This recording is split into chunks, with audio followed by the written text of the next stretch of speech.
Ibu, Bapak, saudara-saudari, rekan-rekan muda dan anak-anakku yang terkasih, Shalom. Salam damai sejahtera bagi para saudara. Selamat berjumpa kembali dalam Renungan Harian Katolik. Hari ini, hari Jumat, tanggal 22 Mei tahun 2026, hari Jumat dalam masa Paskah yang ketujuh. Tema renungan hari ini adalah kasih yang memulihkan, tugas yang mengutus.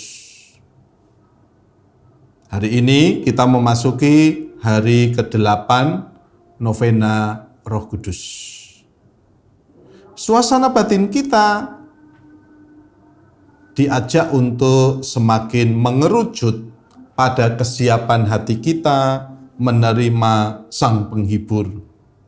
Bacaan hari ini menghadirkan secara kontras antara kerumitan politik duniawi dalam Kisah Para Rasul dan kedalaman relasi personal antara Yesus dan Petrus dari penginjil Yohanes.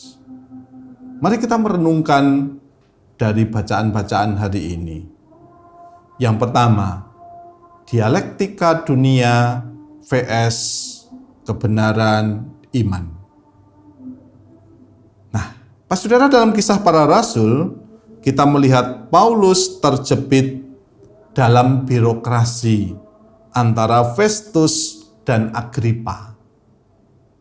Festus mengakui bahwa persoalan Paulus sebenarnya hanyalah pertengkaran mengenai ajaran-ajaran agama, dan juga tentang seorang bernama Yesus yang sudah mati, tetapi dikatakan oleh Paulus hidup kembali. Nah, bagi kita para saudara, bagi dunia, kebangkitan Kristus mungkin hanya dianggap sebagai dongeng belaka. Namun bagi kita, inilah inti iman kita. Roh Kuduslah yang memampukan kita untuk tetap berdiri tegak di tengah sistem dunia yang seringkali tidak memahami, bahkan memusuhi nilai-nilai Injil. Yang kedua, para saudara, pertanyaan yang menusuk kalbu. Di tepi pantai Danau Tiberias, Yesus memberikan tes kelayakan, tes kelayaan kepada Petrus sebelum ia naik ke surga. Menariknya di sini adalah Yesus tidak bertanya tentang strategi misi atau kemampuan manajerial Petrus. Ia hanya bertanya satu hal, tetapi 3 kali. Apakah engkau mengasihi aku? Dari pertanyaan ini kita dapat merenungkan. Yang pertama, pemulihan dari kegagalan. 3 kali pertanyaan ini adalah kesempatan bagi Petrus untuk menghapus luka batin atas 3 kali penyangkalannya. Yang kedua, kasih sebagai syarat penggembalaan. Yesus menegaskan bahwa dasar dari setiap pelayanan dalam gereja bukanlah kepintaran, melainkan kasih yang personal kepadanya. Dikatakan, gembalakanlah domba-dombaku.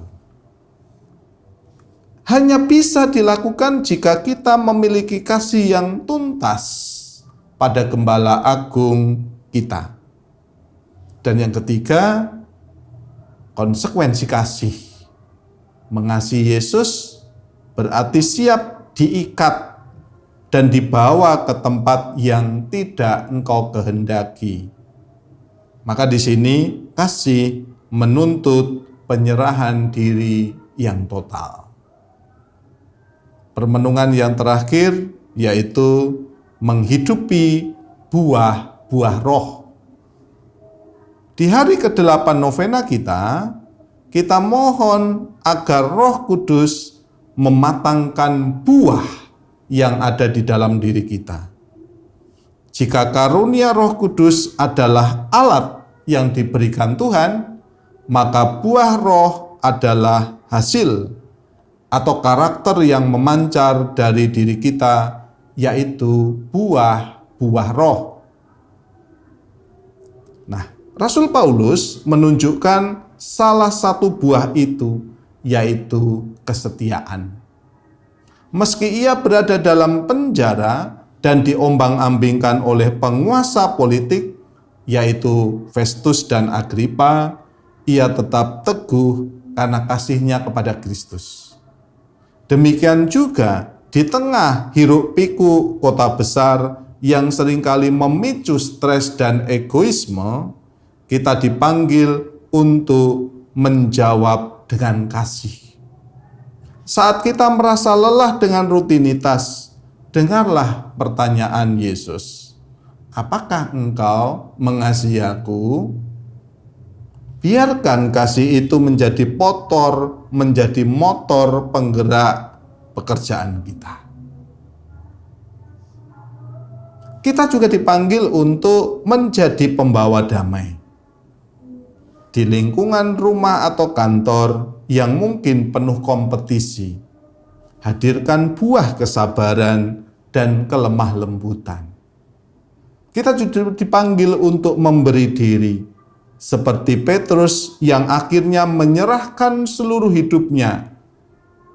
Kita pun diajak untuk tidak hanya mencari kenyamanan diri kita sendiri, tetapi peduli pada domba-domba di sekitar kita.